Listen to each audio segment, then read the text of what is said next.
বরগুনার বেগাতিতে উপজেলা যুবলীগের সাংগঠনিক সম্পাদক মোহাম্মদ টুটুল খানকে কুপিয়ে জখম করেছে দুর্বৃত্তরা।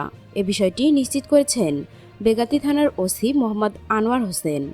স্থানীয়দের বরাত দিয়ে ওসি বলেন, শুক্রবার রাত ৯টার দিকে পৌরসভার ২ নম্বর ওয়ার্ডের বেকাপোল এলাকায় যাওয়ার পথে দুর্বৃত্তরা টুটুল খানের হাত পা কুপিয়ে মারাত্মক জখম করে। পরে আহত অবস্থায় স্থানীয়রা তাকে উদ্ধার করে উপজেলা স্বাস্থ্য কমপ্লেক্সে নিয়ে আসে। উপজেলা স্বাস্থ্য কমপ্লেক্সের চিকিৎসক ডাক্তার লিখন বলেন, রোগীর শরীরে বিভিন্ন স্থানে কোপ ও ফোলা জখম রয়েছে। ডান পায়ে মারাত্মকভাবে কোপ লেগেছে এবং ডান হাতের বৃদ্ধা আঙ্গুলের ৯০ ভাগ কেটে গেছে। তাকে প্রাথমিক চিকিৎসা দিয়ে উন্নত চিকিৎসার জন্য বরিশালে হস্তান্তর করা হয়েছে। ওসি আনোয়ার হোসেন আরও বলেন, এখনও এ ব্যাপারে লিখিত অভিযোগ পাইনি। অভিযোগ পেলে আইনানুগত ব্যবস্থা নেওয়া হবে।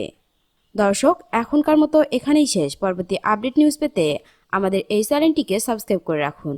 ধন্যবাদ।